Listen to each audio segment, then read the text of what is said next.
If you lose your job to artificial intelligence, the internet has plenty of advice for you.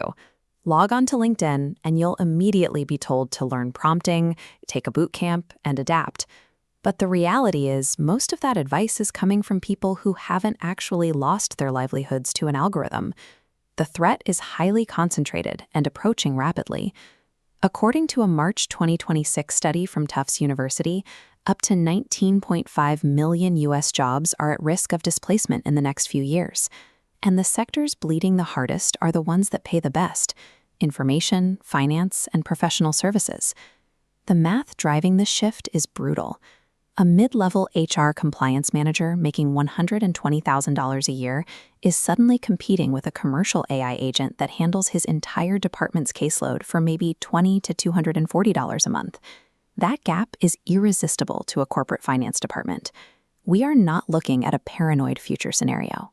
The displacement of white-collar professionals is happening right now, driven entirely by aggressive, mathematically predictable corporate cost-cutting.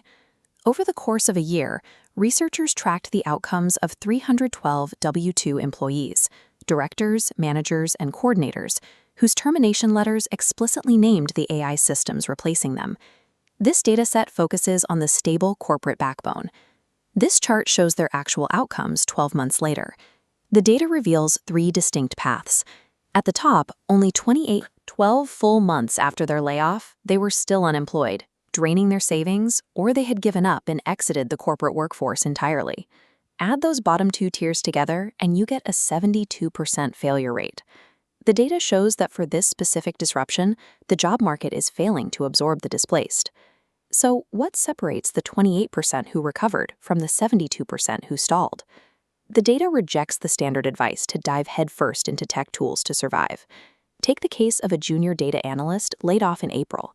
He followed the conventional script perfectly, pouring his entire $12,000 severance package into an intensive machine learning and engineering bootcamp.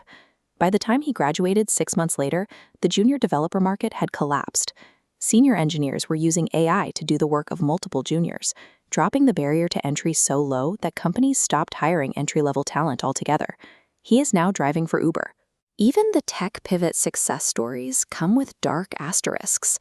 A senior content strategist whose job was dissolved managed to increase her income by freelancing as an AI content editor, but she now spends 10 hours a day sanitizing hallucinatory garbage generated by the software. She described herself as a glorified digital janitor. Contrast that with an outlier from the successful 28%. A project manager who lost his job didn't reskill into artificial intelligence at all.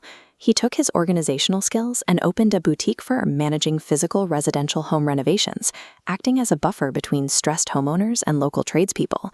Chasing digital production tools often forces you to compete directly with an algorithm, resulting in higher volume and deeply fragmented work. Moving your skills into the physical, analog world insulates your value from the software entirely. Standard career advice assumes you're aiming at a stationary target. In this environment, the role you're training for often evaporates before you even finish the course. Younger workers are carrying a disproportionate share of this damage. A 2026 Gallup survey shows excitement about AI among Gen Z has collapsed. Nearly half of employed Gen Z workers now view it as a threat, and 42% of college students have already reconsidered their major because of it. That anxiety is justified. The foundational tasks we historically use to train junior staff, writing first drafts, organizing spreadsheets, and running basic analysis, are exactly the capabilities an AI agent handles first. We are systematically removing the first rung from the corporate ladder. For the 72% of displaced workers who failed to reinvent their careers, the financial toll is devastating. On average, this is an annualized income drop of $34,500, and it takes a median of over 7 months to secure their first full-time paycheck. To survive a gap that long, 62% of those workers are forced to tap into their retirement accounts. This economic event is causing permanent damage to generational wealth-building infrastructure. A worker doesn't simply bounce back from liquidating their retirement to survive a year of unemployment. While conventional wisdom urges displaced professionals to lean harder into the technology, the data points in the exact opposite direction. The minority who successfully recovered shared 4 distinct behaviors. First, they abandoned the wait-and-see approach immediately. Instead of assuming the market would correct itself, they accepted their new reality and started moving within a week of their termination. Second, they stopped selling production and started selling judgment. They no longer pitched their ability to generate things quickly. Instead, they pitched their ability to decide what was actually worth making in the first place. Third, they rebuilt their value locally. They focused on physical networks, in-person meetings, and unscrapable relationships inside specific cities. If a professional profile exists entirely on a screen, it is already competing with an algorithm. Finally, they grieved quickly. They buried their old job titles and mourned the career paths that were no longer viable.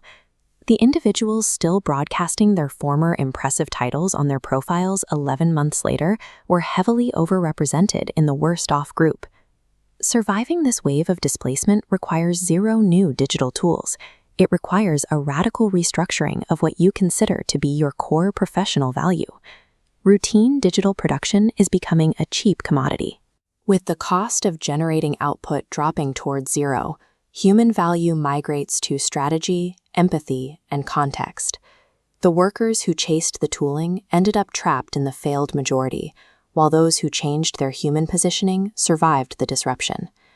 So, if your specific role was eliminated by an AI agent tomorrow, would your professional network actually know what human capability to hire you for in your second act?